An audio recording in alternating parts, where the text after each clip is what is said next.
גבירותיי ורבותיי, יש לי הצהריים גם התענוג האישי והפרופשיונל תענוג וגם הכבוד להציג בפניכם חברת כנסת דוקטור רות קלדרון.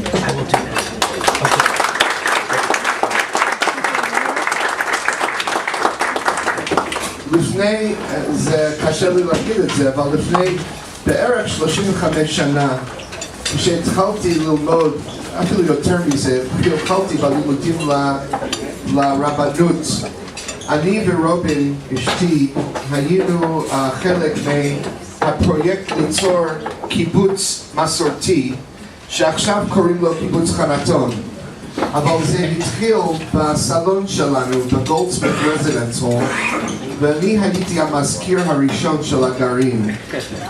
Yeah, really. ככה אומרים בחנתון גם כן. זה סיפור ארוך ועצוב. אבל נדבר אחר כך. אתה תביא את הסקוט ואני אביא את הסיפור.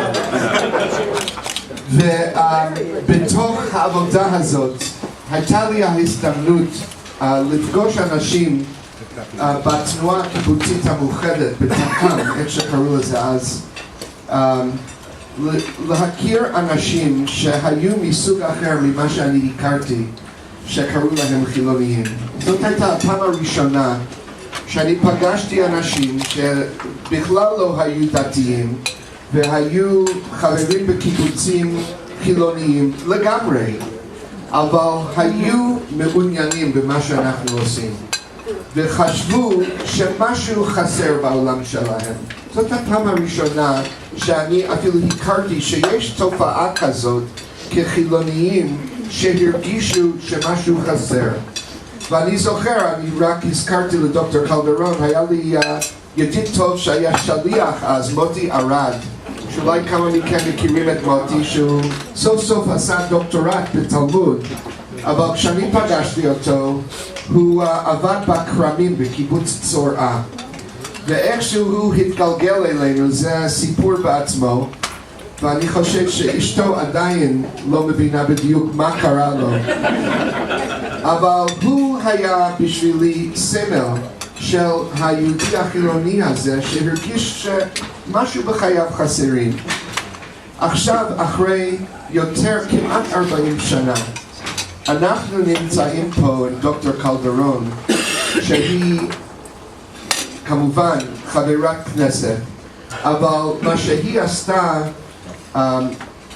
בחקר שלה למסורת שהייתה אבודה, ושהיא ניסתה ליצור מחדש בצורה שידבר ליהודים שהם לא במסגרת דתית. כלומר שהערכים וכל הסיסטמה הזאת של צורת מחשבה וצורת חיים שצריך להיות גרסה של הסיסטם הזה שידבר ליהודים שהם לא מגדירים את עצמם כדתיים. ובתוך כך היא ייסדה לפעם הראשונה בית מדרש חילוני, פלורליסטי, שוויוני מבחינת זכויות לנשים וגברים. זה היה ב-89 אני חושב, וב-96 אלמה שמנסה לקחת יהודים, אני עכשיו אשתמש, תודה לאל, מרכאות כפולות חילוניים, כי אני לא אפילו בטוח שהמונח הזה שייך בחדר הזה אם את נמצאת, אבל היא ניסתה ליצור איזושהי דרך שהאנשים האלה יכירו את הרקע העשיר שלהם במורשת שלנו, בלי להתחייב לחיי דת ומסורת במובן הקלאסי. אנחנו שנינו מאותו הכפר, וזה בשבילי תופעה כל כך מפתיעה, מדהימה ובעלת תקווה לעתידה של מדינת ישראל. הדבר היחידי שזה עושה לי קצת עצוב, שזה לקח כל כך הרבה זמן, ובאמת מהפכה בבחירות פה, שאין חרדים בממשלה, ומה שיאיר לפיד הצליח לעשות, לשלב גם רבנים וגם אנשים כמוך לתוך הרשימה שלו. כולנו מודעים לתופעה של הלימוד שדוקטור קלדרון עשתה בכנסת, שזה עכשיו לג'נד ביוטיוב. אני שמעתי אותה מדבר בניו יורק, ואני אגיד לכם שהיא ראש וראשונה בתור של אנשים שבכלל לא מבין מה קרה, איך שאנשים בכל רחבי העולם לא רק מכירים אותה, אבל מכבדים אותה ורוצים להיות friends בפייסבוק.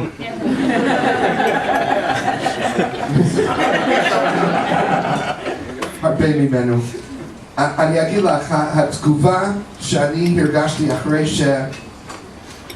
שהייתי נבהל על יופי המקרה, זה שזה היה עצוב, שזה לקח כל כך הרבה זמן, שראשית כל אישה הייתה יכולה לעלות על במת הכנסת ולהעביר דברי תורה בצורה שכזאת, ושאנשים יכירו בעומק הלימוד שלה, ועד שבכלל כל אישה תהיה מכובדת בצורה שכזאת. עצוב שזה לקח כל כך הרבה זמן, אבל כמה יפה שהחיינו וקיימנו והגיענו לזמן הזה. גבירותיי ורבותיי, דוקטור רות קלדרון.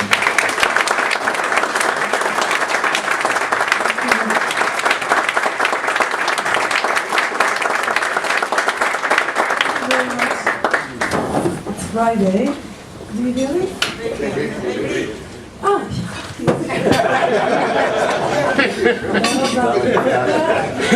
זה כל כך יפה ומרגש שאפשר לדבר בעברית ושאתם מקשיבים בעברית, אפילו שזה בטח קצת מאמץ. אני אנסה לדבר יותר לאט, אבל אני אשכח, אז תגידו לי.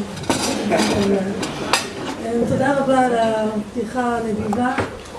אני רוצה לספר כמה אנקדוטות של איך הגעתי לכאן. המורה שלי, דוקטור מאיר איילי באורנים, אמר לי פעם אחת, באתי לבקר אותו, הוא כבר היה מאוד מבוגר והייתה לנו הרגשה שזו הפגישה האחרונה. והוא אמר לי, הלכנו בשבילים של הקיבוץ, הוא אמר לי שני דברים. אחד, אמרתי לו, מאיר, אתה מתגעגע לראשית הקיבוץ, איך שהכל היה אידיאליסטי כזה וכו'. הוא אומר לא, הרבה יותר טוב עכשיו. שיש בית פרטי ויש משפחה ולא צריכים להיות צדיקים, אפשר להיות בני אדם. אז הוא אמר לי, רות, הוא כאילו נתן לי את הפרויקט שלי, הוא אמר לי, הייתה ספינה גדולה ששטה בים, והייתה שערה והספינה נטרפה. ואנשים עכשיו נמצאים על רפסודות, כל אחד מנסה להציל את עצמו. על הרפסודה האורתודוקסית יש אנשים ויש הרבה ספרים. ועל הרפסודה שלנו אין כמעט ספרים. והפרויקט שלנו זה שגם על הרפסודה שלנו לא נאבד את כל העושר שהיה בספינה הגדולה, ולא נשאיר את זה רק לרפסודה השנייה. אז ככה הלכתי הביתה זה עושה לי תמונות. הבנתי במילים אחרות מה שהבנתי באמת בגיל מאוד צעיר. הייתה לי הזכות כנערה, כילדה, בת 11-12, שזה באמת אני יודעת שזה מתנה ואני מעריכה את זה, שידעתי מה אני צריכה לעשות. קראתי בובר, יש לבובר מאמר דרכו של האדם על פי תורת החסידות. והוא אומר שם שאלוהים אומר היית, ושואל את הבן אדם איפה הוא, והאדם צריך לחשוב בשביל מה הוא בא לעולם, מה העבודה שלו. אני הייתי ככה בת 14, חשבתי מה, בשביל מה שמו אותי בעולם. חשבתי את זה מאוד מאוד בתום לב.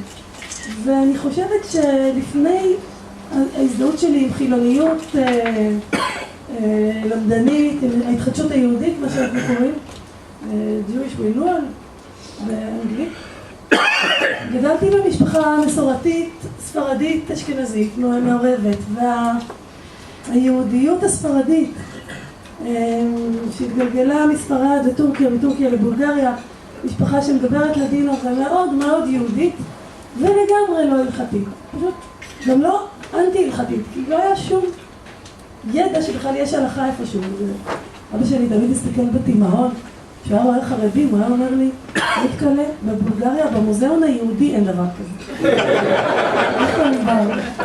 אז גדלנו מאוד מאוד יהודים, זה היה ברור שהזהות שלנו היא קודם כל יהודית, אבל לא היה אף פעם שום איסור.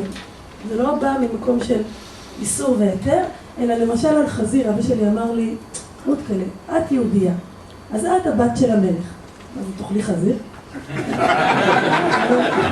נובלס או בלי, שאנחנו לא עושים דברים כאלה.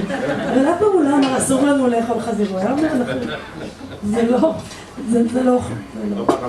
זה לא, כן, ההרגשה הייתה הרגשה של כבוד, שיש לך איזה כבוד, אתה בן של המלך, אז אתה מתנהג בהתאם, ובאמת כל השיח של אשמה, מותר אסור, ממש הכרתי אותו מאוד מאוחר כשפגשתי עדות אחרות של אנשים יהודים, והבנתי שזה מאוד מפותח.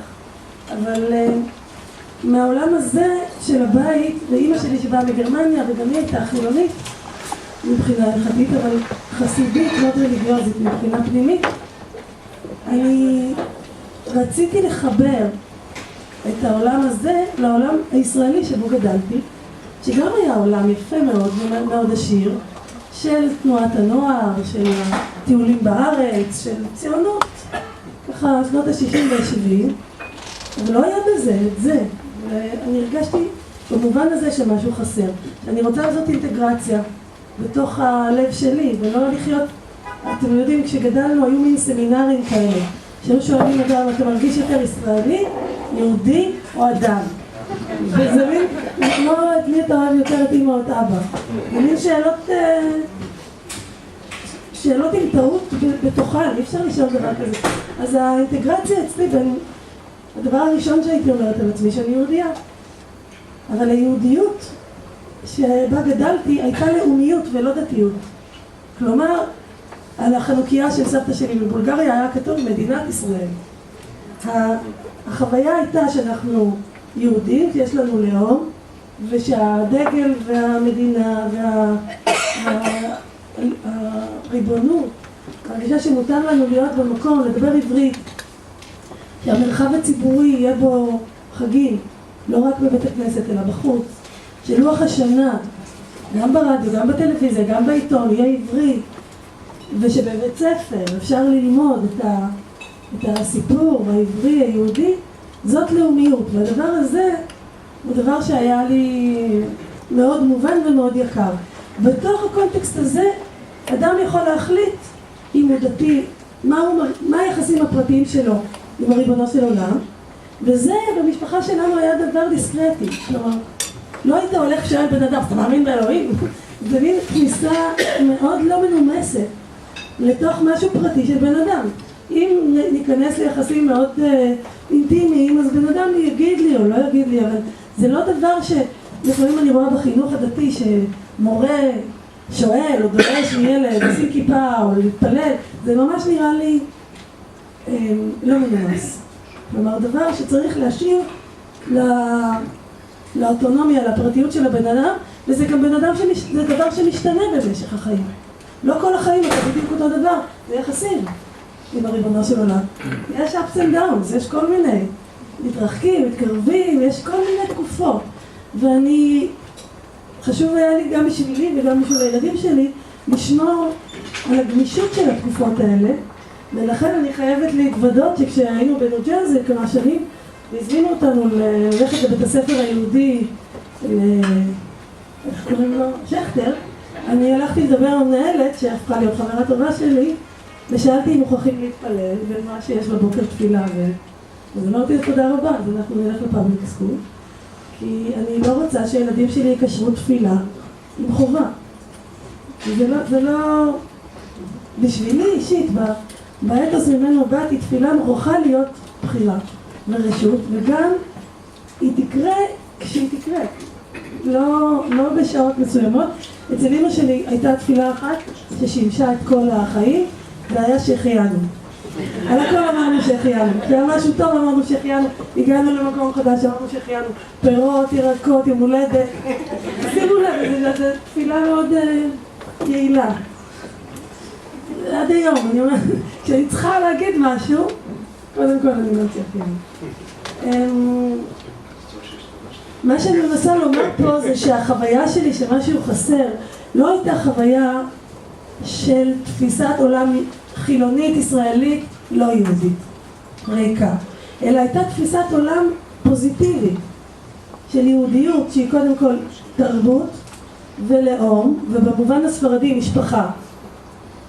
קודם כל היה עוד סיפור שאבא שלי מספר לי בבולגריה, המלך, מישהו בפרלמנט, לא נתן לנאצים להרוג את היהודים, היה שם סיפור מאוד מיוחד, אבל הם כן היו במחנות עבודה כמה שנים, כל שנה, לחצי שנה, כל החודשים שהם לא שלט.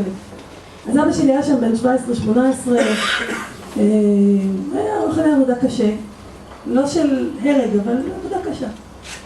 ויום אחד הם עבדו שם בסלילת רכבת, והגיעה רכבת עם היהודים של יוון, שנסעו לאושוויץ.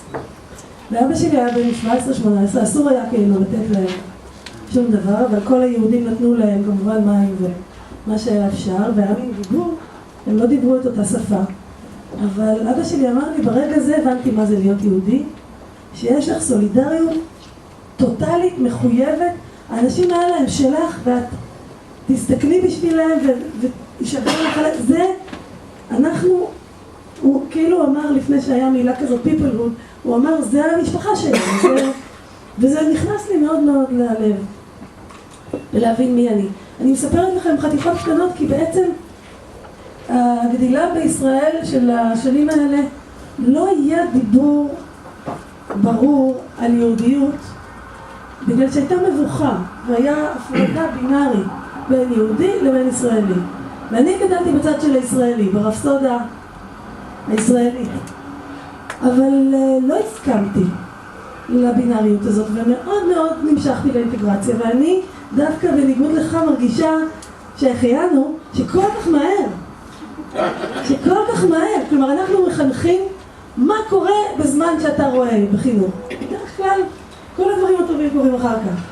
ובעולם הזה שלנו, מאז שהייתי בת 14 עד עכשיו שאני בת 51, העולם השתנה לגמרי בישראל, לגמרי. מספר הקהילות שעכשיו יזהר אמר לי, זה שהוא צריך להכניס אותי לכנסת בשביל לעשות את העבודה, אני תכף אספר לכם.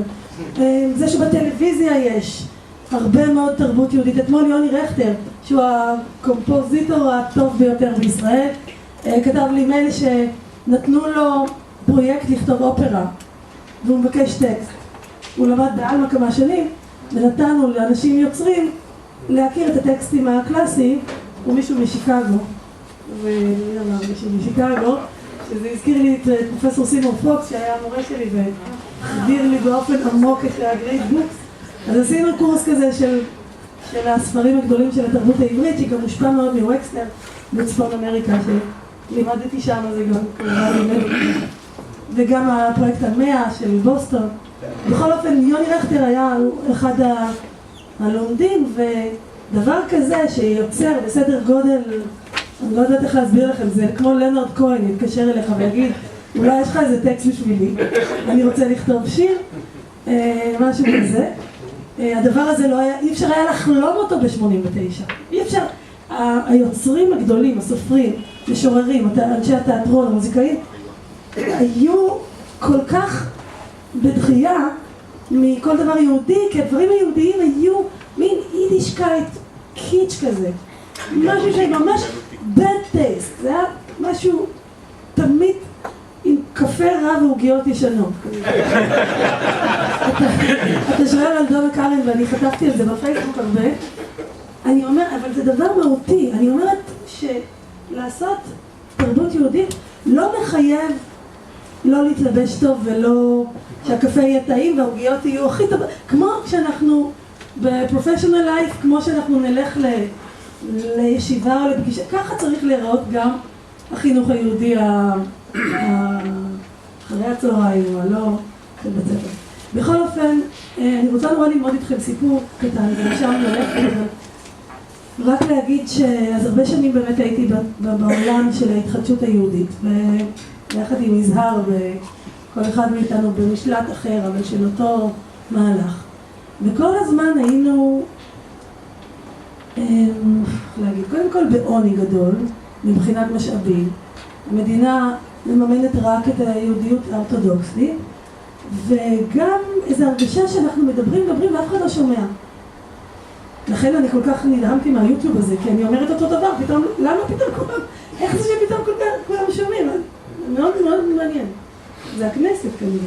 או שמשהו קרה עם הזמן, שאתה אומרת אותו דבר שאתה אמרת לפני 20 שנה, אז אתה כאילו לא מאמין שפתאום שומעים. אז חלק מהעניין היה שאנחנו כל הזמן הרגשנו רחוקים ולא נשמעים.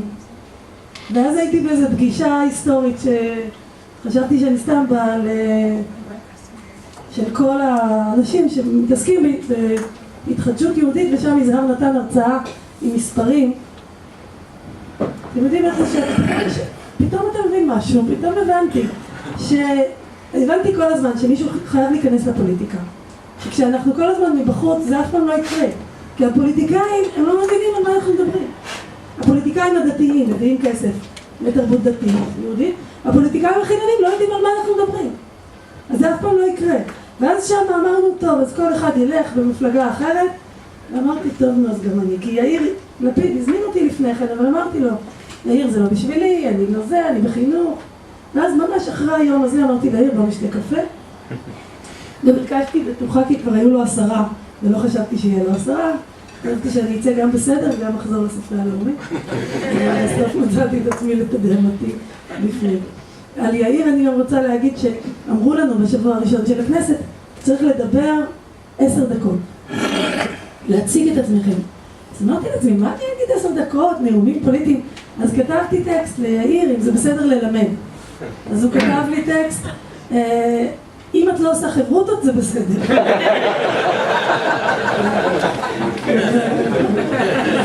במובן הזה, שלא עלה על דעתי שמישהו בעולם יראה את זה, חוץ משלושת הזקנים שרואים ערוץ 99. מי רואה ערוץ 99? רק מי שחולה ואין שום דבר אחר. אני בחיים שלי לא ראיתי. זה ערוץ של הכנסת. מי רואה ערוץ 99? איך זה הגיע? אבל לא לקחתי בחשבון שיש יוטיוב ושמישהו שאני לא יודעת עד היום, אני צריכה למצוא אותו.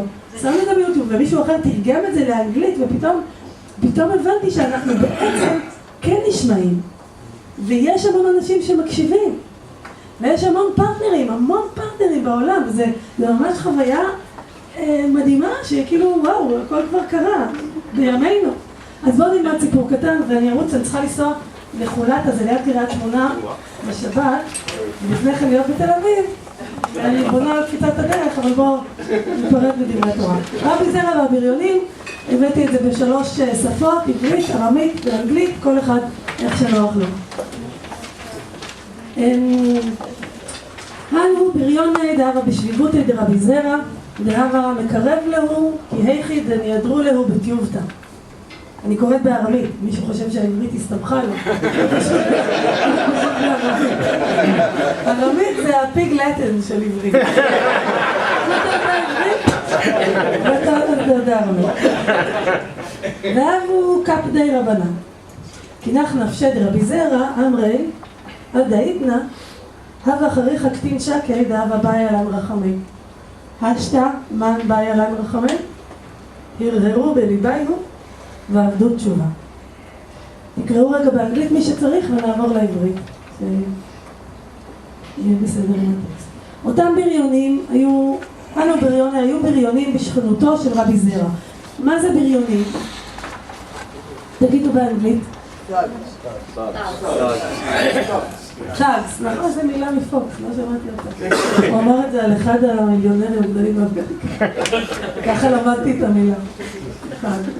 אז היו כאלה, אתה בטח יודע מה אני מתכוונת, אבל אנחנו לא נגיד, יש שם הרע בערב שבת. אותם בריונים, אז היו בריונים, זילץ, בריונים ששורפים מכוניות, שמשתוללים ברחוב, שמפחדים לעבור דרכם, שאנשים... אז הם גרו בשכנות של רבי זרע. כלומר, he lives in a bad neighborhood, הוא גר במקום קשה והם גרים לידו. היה רבי זרע מקרב אותם כדי שיחזרו בתשובה. רבי זרע לא נמנע מהם, אלא מה אתם חושבים? מה זה מקרב אותם כדי שיחזרו בתשובה? מה הוא עושה? הוא סתם דיבר איתם. מדבר איתם. כמו מין... מתייחס אליהם כמו מין מדריך חבורות רחוב. נכון? כזה מסתובב איתם, מדבר איתם, מנסה להתקרב אליהם. אהרון. אהרון. מאותה שפה, מאותה שפה של אהרון, קרב לתורה. נכון. קרבן לתורה. נכון. שהולך ואומר אחד לשני. אחד לשני, זה נשמע מאותו... זה מעניין, באמת היחס בין משה לאהרון, יהיה פה היחס בין רבנן לרבי זרע. אתם זוכרים שרבי זרע, זה טיפוס מעניין מאוד, ואחד מהדברים המעניינים עליו, זה שהוא רצה לעלות לארץ ישראל, אז הוא צם 40 תעניות, ואז הוא ניסה ללכת על האש, ללכת על גחלים, כמו מין פקיר. הבעיה היא שהוא כן נשרף. הוא צם, והלך על הגחלים, וכן נשרף. אז קוראים לו קטין החריך שקי, הקטן עם הרגליים השרופות. The little one with the burnt feet. שזה שם לא כל כך קריזמטי. רב שרוצה להתיידד עם הרחוב, וקוראים לך הקטן עם הרגליים השרופות, זה כאילו לא מתחיל מנקודה מאוד קלה, אבל אז הוא גם כזה, הוא מין קצת נבר כזה, וגם הולך להתיידד לבדו. אתם רואים, הבריונים זה מילה של קבוצה, אין להם שמות פרטיים, אלא זה קבוצה, בריונים. והוא אחד, רבי זרע, הוא היחידי שיש לו שם פרטי. היו החכמים מקפידים. תסבירו למה. שהוא מסכן את עצמו. חכמים, רבנן, הרבנות, לא רואה בעין יפה שהרבי הזה, רבי זרע, מתקרב יותר מדי לאנשים האלה, כי זה מסוכן. איזה עוד סיבה הם מקפידים? כן. החברים שלנו שונים אותנו, ואפשר להיות שהבריונים האלו משנים אותו להיות בריון. בדיוק, במקום שהוא יקרב אותם, הם יקרבו אותו והוא יהפוך להיות בריון. אז הוא צריך, זה משהו חרדי כזה, להיות חרד, לפחד שאתה תושפע מהעולם שאותו אתה מנסה לשנות. כן. וגם כן הם לא פחדו שהוא ישתנה להיות בריון, אבל הוא נותן הסכמה למעשיהם אם הוא חבר שלהם. יפה מאוד. זה קרה לי עכשיו לא מזמן, שהזמינו אותי לכנס של אנשים מאוד ימניים, ממש ימניים and then some. ואמרו לי מהשמאל בישראל, בפייסבוק, שאני לא אלך, שאם אני הולכת אני נותנת להם לגיטימציה. וחשבתי המון, ודיברתי עם השופטת דונר שגם הלכה לדבר, והיא אמרה לי, זה שאנחנו הולכות לשם, זה לא אומר שאנחנו מסכימות איתם, זה אומר שאנחנו מדברות איתם, להגיד להם שיש לנו מחלקת איתם.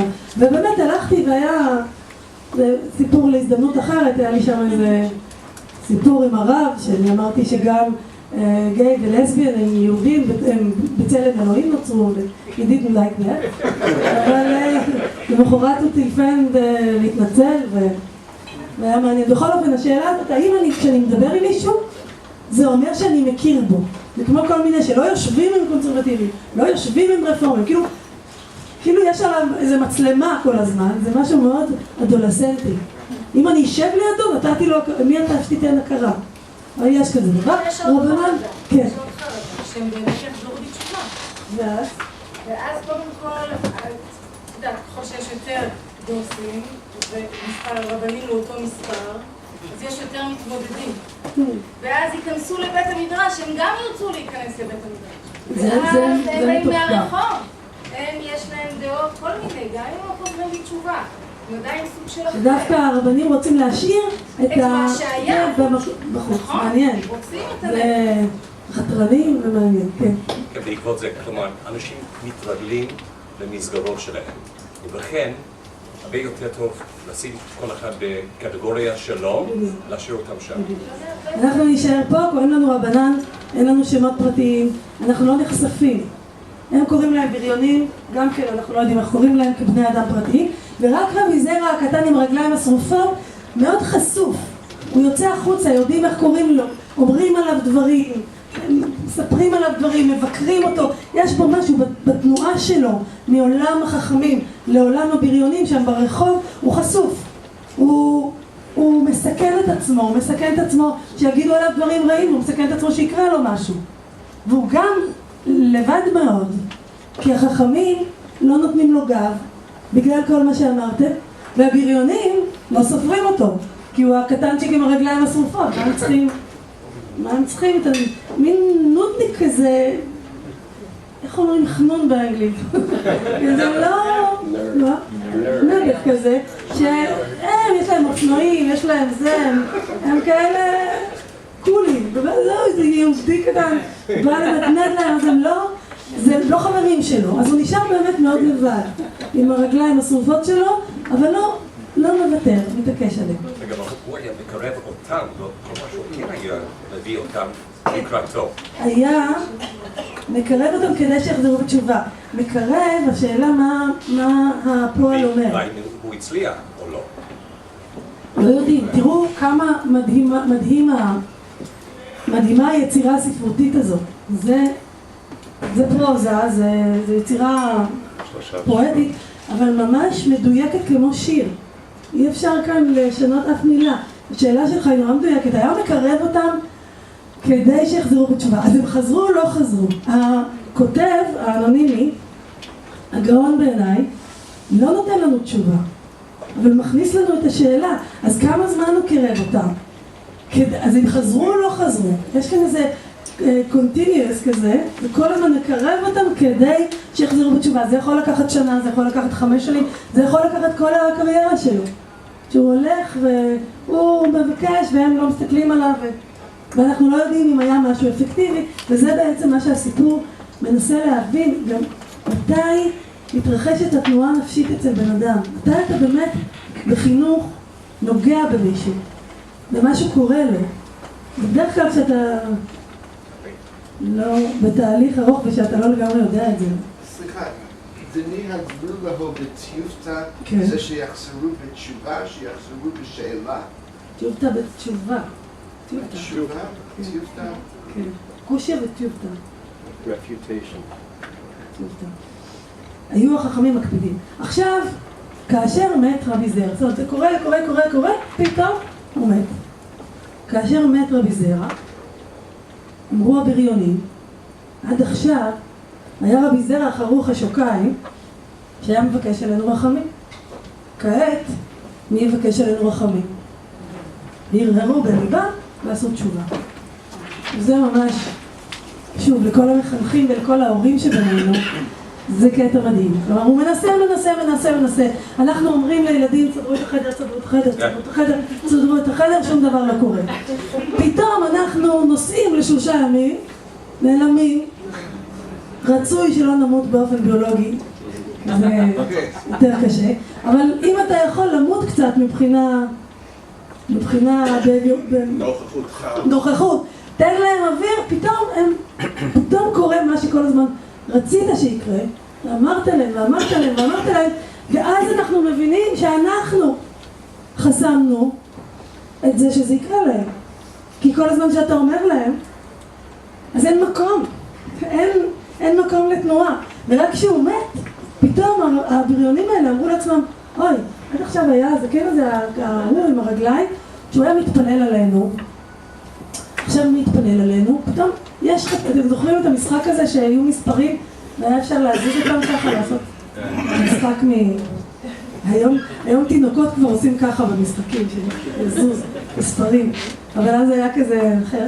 אז אם אין רווח, שום דבר לא יכול לזוז. פתאום שהוא מת, הם אומרים לעצמם, רגע, היה... עכשיו, עד אותו רגע, אנחנו לא יודעים אם בכלל ידעו שהוא שווה משהו, ידעו שהוא רלוונטי לחיים שלהם, אנחנו לא יודעים כלום עליהם.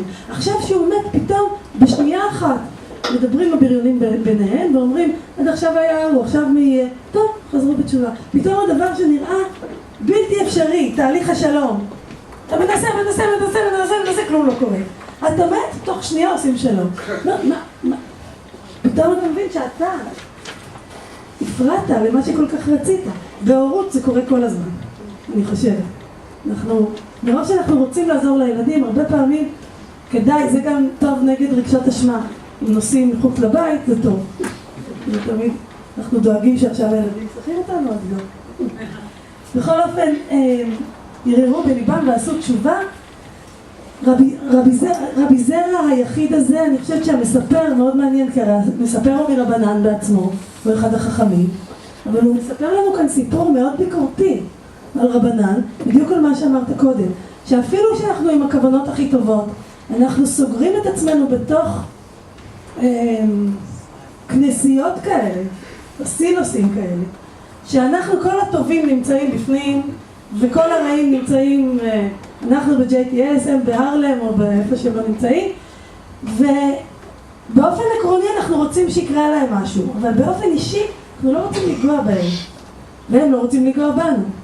ואז אני אומרת את זה גם לתנועה וגם לכל בן אדם באופן אישי, כדי להיות אפקטיביים, מוכרחים להיכנס למקום המביך. מוכרחים להיכנס לאיזה מקום לא אלגנטי. אי אפשר להישאר מאוד מוגנים וגם לעשות עבודה חינוכית. כדי לגוע בבני אדם צריך להיחשף. והחשפות הזאת, החשיפה הזאת של רבי זרע, שאנחנו מכירים אותו בשם, שאנחנו רואים את החולשה שלו. אני חושבת שהחולשה שלו עם הרגליים, היא פתחה איכשהו את הלב. קשה להסביר את זה עניינית, אבל היא פותחת את הלב של הבריונים דווקא מתוך שהוא לא מסתיר כלום ומתאבד על זה ככה, ומשלם את המחיר של גם מובך מצד הרבנים שמקפידים עליו, שאנחנו יודעים שזה לא נעים כשרבנים מקפידים עליך. ליהודים יש שיטות מאוד אפקטיביות לתת לך הרגשה לא נעימה אם הם מקפידים עליך. אתה והילדים שלך תרגיש את זה, אז הוא חי בחיים של הקפדה מצד הממסד, לא מקובל ולא מקבלים אותו, מצד הבריונים הוא בודד, אבל אנחנו רואים שהמספר אומר לחבר'ה חכמים, אם אנחנו לא נצא מכאן מהישיבות, זה נכתב בבבל מהרביעית חמישית, אם אנחנו לא נצא מכאן מהישיבה ונתחיל לדבר עם בני אדם במקום יותר חשוף ופגיע, שום דבר לא יקרה, והפוך מזה, אם אנחנו רוצים שמה שאנחנו כל כך חולמים שיקרה יקרה, אנחנו צריכים דווקא, זה משהו זן בודהיסטי כזה, במקום לדחוף עוד, דווקא להרפות, להרגיע. זה נורא קשה. אנחנו כולנו, נכון? קשה לנו, אנחנו עושים עוד שריר. יותר קשה לנו, אנחנו עושים עוד 2 שרירים. נורא קשה להרפות.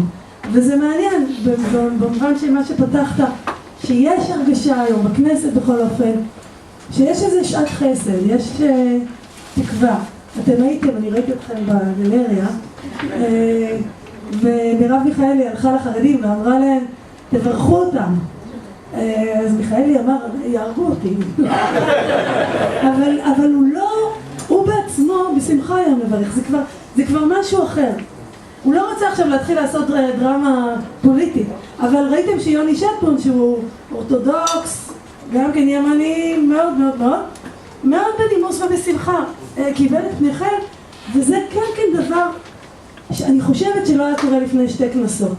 היה הכל יותר מתוח ועכשיו יש קצת יותר רפוי. גם כשאני דיברתי, אז וקנין שהיה יושב ראש מש"ס, הוא פשוט נהנה מהתורה. זה לא היה עניין פוליטי, הוא לא עשה כאן איזה מעלה, פשוט הוא היה מבסוט, איזה כיף, לומדים תורה, והוא לא חשב גם שזה יהפוך להיות כזה עניין, אבל הדינמיקה, כן, הוא פשוט נהנה, זה היה נורא נחמד, וגם אני לא חשבתי, הוא מש"ס, אני לא חשבתי מה הוא אמר, זה היה דבר מאוד מעניין. עכשיו למשל הרבה פעמים, עכשיו כל פעם שהם רוצים להביא תורה, החרדים, אז אומרים, חברת כנסת קלדרון, זה נכון? אז אנחנו ככה מדברים וזה, ואז עכשיו בישיבת ועדת חינוך השבוע, דיברנו על חוק נהרי, חוק נורא, דרמה גדולה, ובאו כל החרדים להצביע נגד. ופתח נהרי, מחוק נהרי, פתח בדבר תורה, פרשת שבוע. ואני הצבעתי וחיכיתי והם צעקו, מאוד לא מנומסים. בסוף הגיע התור שלי ואני עניתי לו מהפרשת שבוע. אז גפני, שהוא ככה המנהיג של החרדים, אמר, לא, אל תתחילו עם לימוד תורה.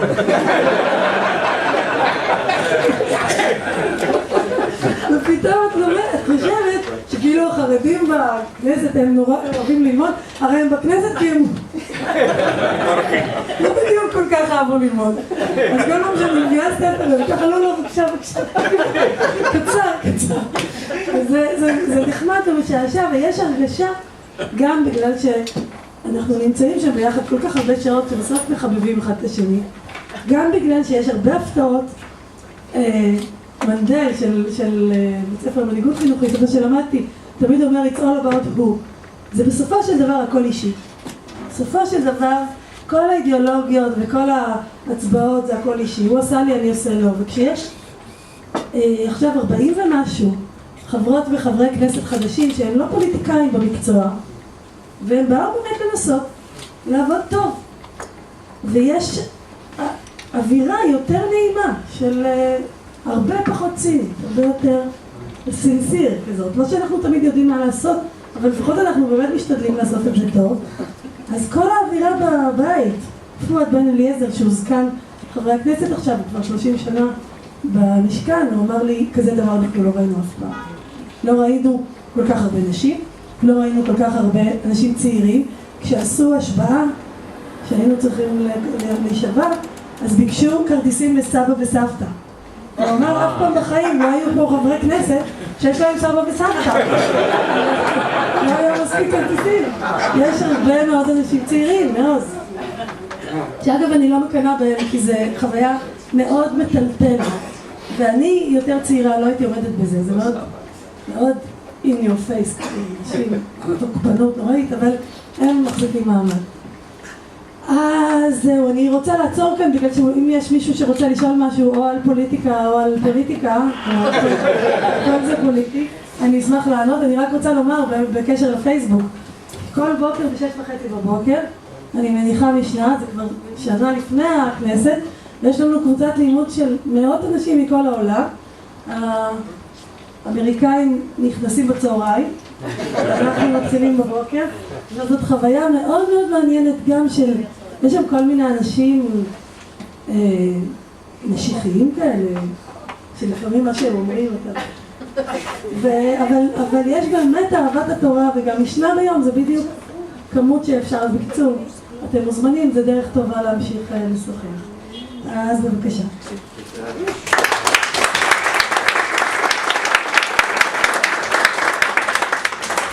אז שאלה ללימוד. מכל הסוגיות בתלמוד, איזה את אוהבת ביותר? לא פוליטיקה. יש לי 3 ילדים. מי אני יותר הכי אוהבת? לילד שלי שאול אני אומרת, אתה הבן שאני הכי אוהבת. יש לי 2 בנות. אני לא בדיוק אוהבת סוגיה מסוימת, אלא אני רואה את התלמוד, את ההגדה שבתלמוד, כמו סדרה. זה כמו כזה היפים והאמיצים. נכון? איך אומרים? The young and the rest is the other one, אבל אותו דבר. זה מין סדרה שאתה יודע מי זה, דלס כזה, אתה יודע מי זה רבי יוחנן, אז אתה יודע את זה כל הסדרה. ואתה, כשקורה דבר חדש, אתה יודע מה קרה קודם. ויש לך יחסים וקשר עם הדמות. אז אני יכולה להגיד שמהדמויות שבתוך הסדרה אני אוהבת מאוד מאוד את רבי יוסף העיוור. יש תקופות בחיים שאתה צריך איזה דמות כדי לעבור איתה תקופה. אלישע בן אבויה הוא דמות שצריך הרבה פעמים באורנים בתקופה צעירה. רבי יוחנן, ריש לקיש, ברוריה, צריך לעבור אותה באיזשהו שלב. פגשתי השבוע את ברברה סטרייסנד ואמרתי לה שיינצל בשבילי, ראיתי אותה בגיל 16, שמעתי ללמוד ולא היה שום מקום ללמוד. לא, כי הייתי גם חילונית וגם אישה.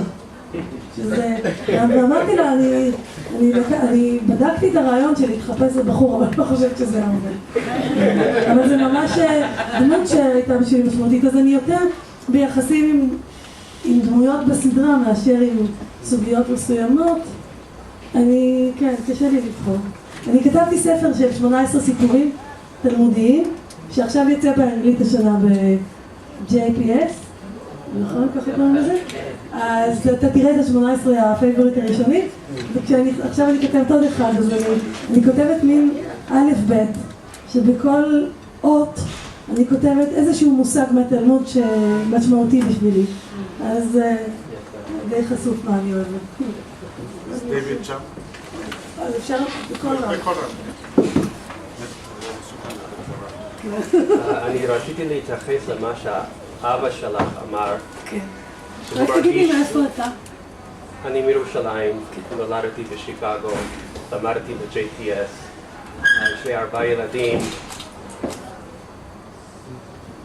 אני לא מרגיש את הסולידריות שהאבא שלך מרגיש כלפי המשתמטים, שהילדים שלי צריכים לשרת, וכלפי החרדים, ואני מרגיש שאת ממש, אין לך כעס, אין לך זעם. אתה עמדת שמה ולימדת את החבר כנסת החרדי. אני לא מרגיש את זה, ואיך את מתמודדת עם זה שאת משלמת יותר מיסים, הילדים שלך משרתים בצבא, ולא רק את החרדים, את החילונים שלא משתתפים. אז אולי את יכולה ללמד אותנו איך את עומדת שם בלי שנאה. קודם כל, אני כועסת הרבה. אני יודעת לכעוס. אמא שלי הייתה ג'ינג'י. שזה בא, זה בא. אבל אני באמת לא מרגישה שנאה. תראה, בוא נהיה כנים. אני גם לא מרגישה כעס על יהודים בעולם, שלא באים, שלא בצבא, ובכלל לא. נראה לי שיש לנו זכות לבחור איפה אנחנו רוצים להיות. פה זה המקום עם ה-Jewish Standard of Living הכי גבוה שהיה לי בחיים. הייתי שנה באוסטרליה, הייתי שנה בסוואנה ג'ורג'יה, הייתי 3 שנים בניו ג'רזי. נחמד. יש המון דברים טובים, המון סוגים של דברים טובים יהודיים. בניו יורק באמת הייתי סקולר רזידנס, UJA, ראיתי את החיים הטובים. אבל פה הכי טוב לי מבחינה יהודית, זאת אומרת זאת בחירה שלי, וזה אני קודם כל אומרת, אני אף פעם לא כועסת על מישהו שבחר לחיות כיהודית במקום אחר, כי הוא משלם והוא מקבל את הדברים שהוא, זה הדיל שלו. בארץ, תראה, אני חושבת שהתלמוד לימד אותי, שכל סוגיה, אני מוכרחה ללמוד, להבין אותה מצד אחד, אחר כך להבין אותה מצד שני. ועד שלא הבנתי אותה מצד שני, אז אני לא למדתי אותה. למשל, חוק נהרי, זה חוק נורא מעצבן, שכל בתי הספר החרדים שלא מלמדים קוריקולום, ליבה זה כאילו הלב של הלימודים, הקור, אז הם אומרים ליבה, כאילו כל הזמן אומרים, אני לא למדתי ליבה, הם כל הזמן כועסים על יאיר, אז אני אומרת להם, חמנה ליבה ביי.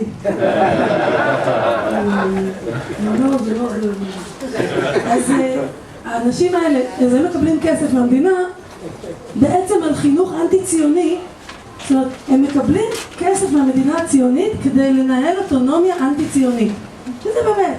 עכשיו, כשאני חושבת על זה, במקום רק לשנוא אותם, אני מנסה לחשוב מה קרה כאן. 60 שנה של פוליטיקה חילונית, בעיקר של העבודה, מפלגת העבודה, קנתה מהם את כל הקולות שלהם, בברית מאוד לא קדושה. אתם תיתנו לנו את כל הכוח הפוליטי שלכם, אנחנו נעשה דברים שאתם לא יכולים לסבול אותם, בתמורה ניתן לכם כסף לאוטונומיה חרדית, לא ציונית. כאן זה מסריח משני הצדדים, אז אני לא יכולה לשנוא רק אותם. אני חושבת שזה שעכשיו אין חרדים בממשלה, זה לא ניצחון עליהם. בשבילי זה לא הכיוון, אלא אמרתי להם, בואו ננסה לבנות חינוך חרדי ממלכתי, שאתם כן תלמדו ליבה, אבל לצד הליבה יהיה לכם בית ספר חרדי מעולה. כמו שיכול להיות מודרן אורתודוקס מצוין באמריקה, אתם תלמדו ליבה והמדינה תיתן לכם נורמלי כסף. עכשיו, מה יש עתיד אומרים עכשיו? לאו דווקא צבא. עוד דבר מאבא שלי, זיכרונו לברכה, כשנכנסנו לצבא, הוא אמר לכל אחד מאיתנו, עושים צבא 3 שנים או בנות 2, הכי טוב שאפשר, אבל לא חותמים קצונה. אצלנו במשפחה, לא חותמים קצונה, תיתנו למדינה בדרכים אחרות, לא בדרך של צבא. הוא לא אהב צבא. האחים שלי הם רופאים, מנהלי בתי חולים, ואני גם כן עובדת, ואני אומרת את זה לילדים שלי. צבא זה לא מרכז התרבות הישראלית. ואני גדלתי בישראל שכן הייתה. מאוד מאוד צבאית, זה לא טוב לנשים, זה לא טוב לכלום. זה לא מרכז החיים שלי, אבל מה שיש עתיד אומרת זה שכל אדם חרדי וערבי, וכמובן חילוני, בגיל 18 יבוא לאיזשהו מרכז ויבחר לעצמו Civil Service, National Service או Army Service, שירות לאומי, אזרחי או צבאי. זה יכול להיות במגן דוד אדום, זה יכול להיות בכבי אש, זה יכול להיות לטפל בזקנים, זה יכול להיות בבתי ספר, זה יכול להיות בצבא, זה יכול להיות במה שאתם רוצים, אבל תנו למדינה שנתיים כמו כולם. האמונה שלנו היא שאם מישהו יבוא, כמו שהיה פעם World Service, משהו כזה, כן, מישהו שעושה את הדבר הזה, ממילא פוגש אנשים, מכיר אותם, מפסיק לפחד מהם, מתקרב איתם, ואחר כך אנחנו מאמינים שייכנס גם לעבודה. כי קודם כל הוא ידע עברית ומתמטיקה ואנגלית, מה שהיום ההנהגה החרדית שומרת אותם בלי הליבה, ואז גם בלי אפשרות לחופש. בן אדם שלא יודע עברית, אנגלית וחשבון לא יכול לעבוד בכלום. לא יכול לעבוד בכלום, אז הוא מוכרח לקבל מלגה מהישיבה, אז הוא מוכרח להצביע להם. אם הדבר הזה ייפתח, אנשים ייתנו שנת שירות, אפילו בתוך הגן ילדים של חב"ד, אבל יצאו החוצה ויקבלו את הלימודים, אנחנו מקווים שגם כלכלית, לא 45%, אלא 80-90% ישלמו מיסים. כי היום המידל קלאס של 45% ישראלי מחזיק את כל המיסים של כולם. אז שוב, זה גם בגלל שהם לא בסדר, וגם בגלל שאין להם אפשרות. גם לערבים וגם לחרדים צריך לעזור להיכנס, כי בן אדם מעדיף שיהיה לו עבודה וכסף מאשר שלא יהיה לו. אני חושבת, אני סומכת על זה שאנשים הם א' לא מטומטמים, נגד מה שבדרך כלל חושבים. אנשים לא מטומטמים בכלל. ושנית, הם רוצים חיים טובים לילדים שלהם, חינוך טוב. אז מהצד הזה, ואני גם מודה שאני ממש נהנית מהש"סניקים ממש.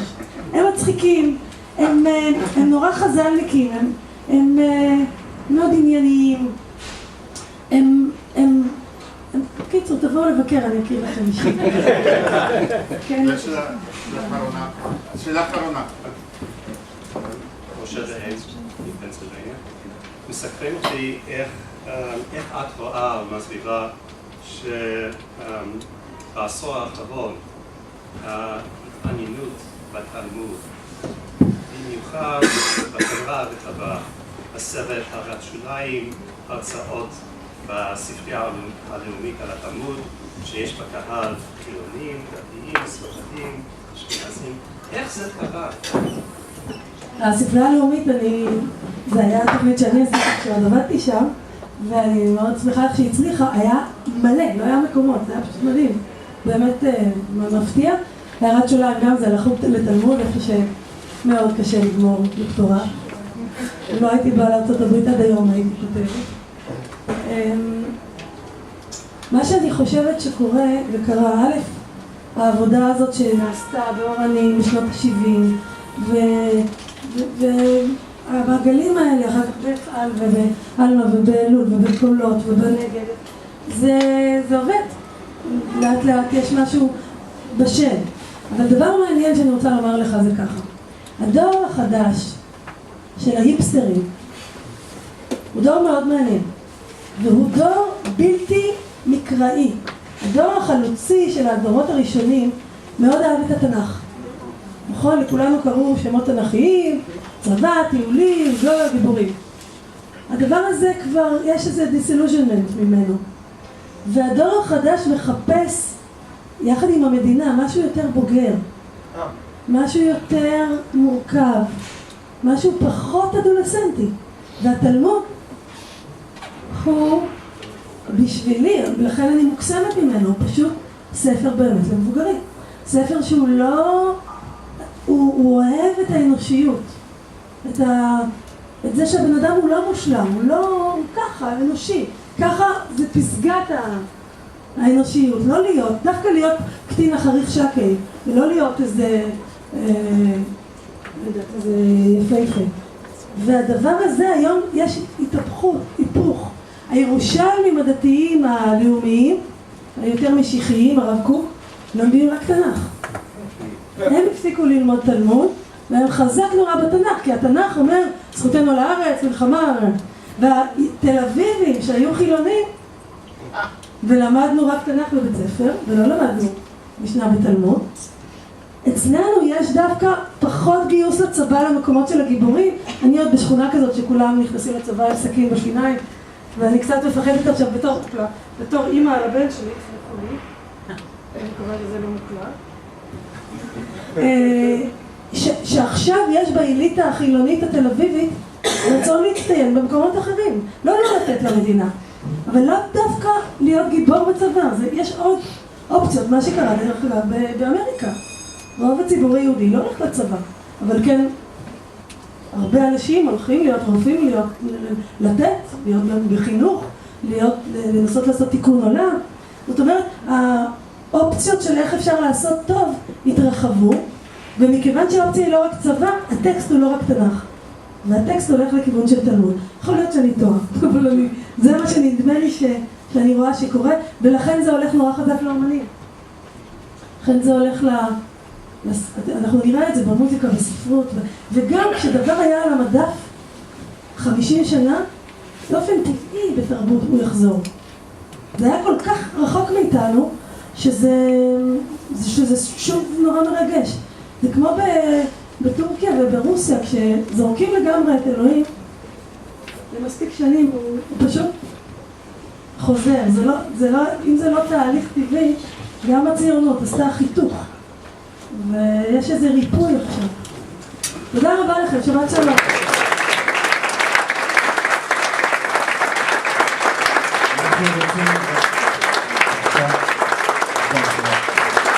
אנחנו רוצים לדבר לך בהחלט, לא נעשה ארוך שאנחנו יודעים שאת אומרת, ורצינו שתקחי עוד ספר לרפסודה שלך, כן, זה מחזור לב שלם של התנועה שלנו, של רביניקל אסמבלי, שם תמצאי פירושים בעבודה וחומר מאוד מעניין, זה לקח הרבה שנים עבודה של החברים,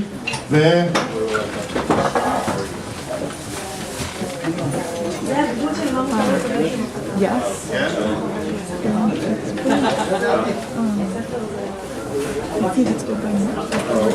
ודווקא אני אנצל לתת לך משהו שהגיע לידיי, משהו שלא הרבה יקבלו.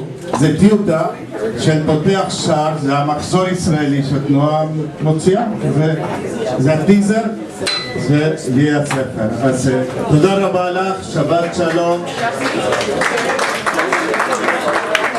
רק שנייה, לא לעזוב, לשבת שנייה.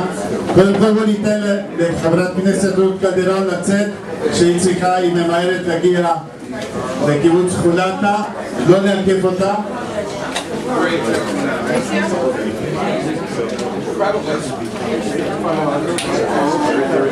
יאסי. אז אדי פל וברשבסקי שהם עבדו על המחזור כאן, בבקשה לעשות להרים יד, רק שנייה, הנה אדי פל זה עורך המחזור, ומאוד ברשבסקי גם כן אמרו לי, הנה כאן שהם גם עבדו על זה, אז תודה רבה ומחיאות כפיים. בוא ניתן לחברת רות קלדרון לצאת. תמונה, יוסי רוצה תמונה. רק שהוא רוצה תמונה.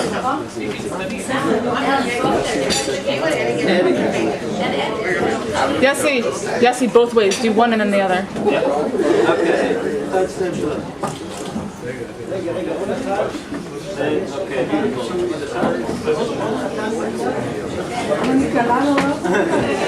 קריאת שמונה היא צריכה להגיע. דרך תל אביב. עם הכלבה. כן.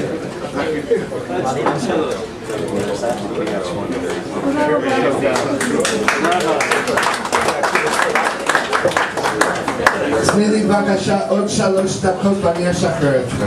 בסדר?